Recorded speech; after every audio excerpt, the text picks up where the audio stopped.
Prioridad ng pamahalaan ang interes ng mga Filipino peacekeepers ng United Nations. Ayon sa Pangulo, masusipang pinag-aaralan ang pagde-deploy ng mga peacekeepers, partikular sa Golan Heights. Si Elena Luna sa detalye.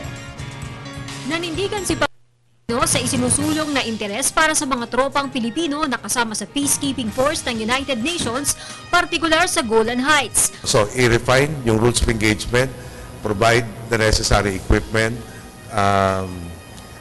di ba, parang in-identify lahat ng threats. No? Pag tinapatan ba sila ng tangkay, may kakayahan tayo, magkakaroon tayo anti-armor. Pag meron bang aircraft na magte-threaten sa kanilang position, meron na rin tayo kinukuha anti-aircraft. Meron na rin yung point ng iklaro, paano ba ano ba pwede niyong gawin habang observer kayo para naman pangalagaan ang sarili mo seguridad. So pag nasatisfy tayo on all of those conditions, no, magiging tenable yung mission, pwede natin manatili doon para tulong na rin sa buong mundo. Pero pag hindi naman tayo pinagkalooban ng ating mga hiling, hindi ko i-risk ang ating tropa na manatili doon kung hindi nakakayanin yung mission.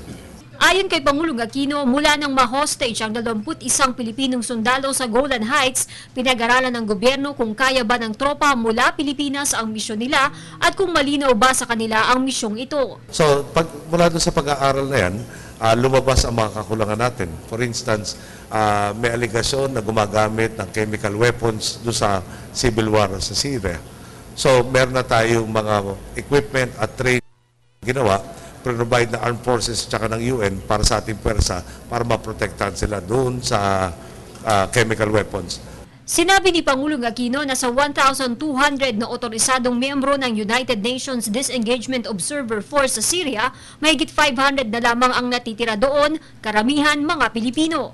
Nitong Marso, pinauwi na ng Croatia ang kanilang puwersa. Wala na rin ang tropa mula sa bansang Japan. Kamakailan, inihayag ng Austria na pauuwiin na rin nila ang 377 nilang peacekeepers. Ang 342 na mga tropang Pilipino sa Golan Heights hanggang August 3 na lamang. May obligasyon tayo hanggang Agosto nitong taon na to.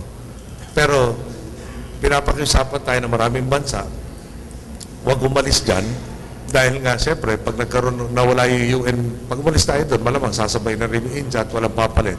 Now, so okay, makisama tayo, tumulong tayo, magkaroon ng kapayapaan, pero ayusin naman yung rules of engagement, dagdagan yung kagamitan ng ating mga peacekeeping forces dyan, na para mapangalagaan rin sa kanilang seguridad.